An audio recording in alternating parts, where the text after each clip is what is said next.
Inazuma 11, much like any other series, has its fair share of missed opportunities, such as having the most prolific Inazuma 11 antagonist in Kageyama have a nephew, being introduced later on in the series, who joins Raimon in Go, proceed to revive Kageyama for plot reasons, but then have no interaction with his nephew whatsoever. So yeah, I'm guessing he probably doesn't care if he does have a nephew or not. Then again, that is kinda in line with his character. Or how about that one episode where Hiroto and Kogura play against some Kappas so that Hiroto can learn how to deal with the Italian defense, only for him to be subbed off in the actual game having not done much. What was the point of that episode? I'm still confused. Anyway, one big missed opportunity happens for the selection of Inazuma Japan.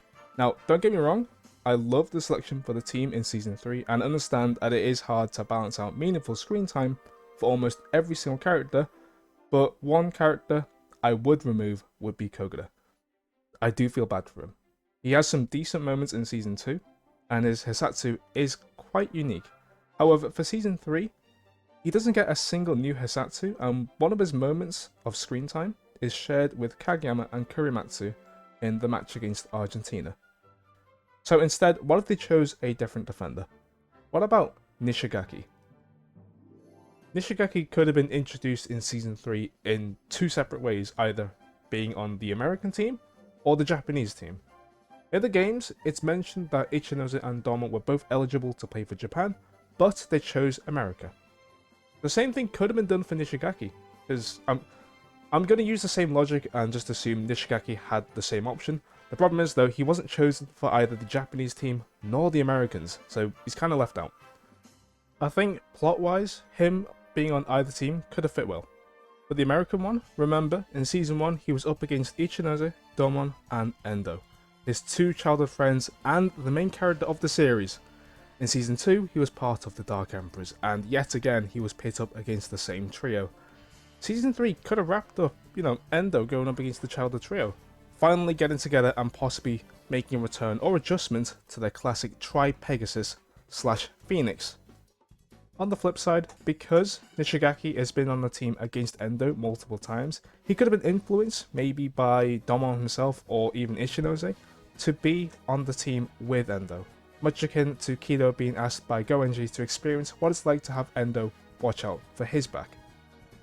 He could have joined Inazuma Japan and then finally get a win against Ichinose and Domon like they do in Season 3. Additionally, now this could just be a big coincidence, Nishigaki in Season 1 has a move called Spinning Cut. In Season 2, Domon learns one called Volcano Cut, and if you put them side by side, they are basically the same move but with a different skin. Now with the context that level 5 do this a fair amount in their games, they have a tendency just to take a move, change the colour of it slightly, and then give it a different name. In fact, you can see this with Fire Tornado and Dark Tornado. On top of that, Dragon Quest does this a lot. They reskin enemies, give them different names and difficulty, and the same can be said for Yokai Watch. But why am I bringing this up? Well, simply, there is another cut move in the game, also technically the anime. It's Demon Cut. This was used later on in Season 3, but why not have this be a move that Nishigaki learns instead? And in doing so, shows that he's gone a step ahead or a level ahead in terms of defensive capabilities against Domon. I think thematically, they could have added some sort of garbage excuse, like he gets some inspiration from Shinkuma by Tobitaka, or Tachimikai's Maui the Hand.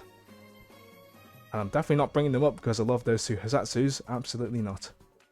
Regardless, I think it's poetic if he joins either team. If he joins the Americans, he finally has a chance to play alongside his childhood friends of Ichinose and Domon. Especially with Ichinose, after thinking he's been dead for however many years. It must be a lot.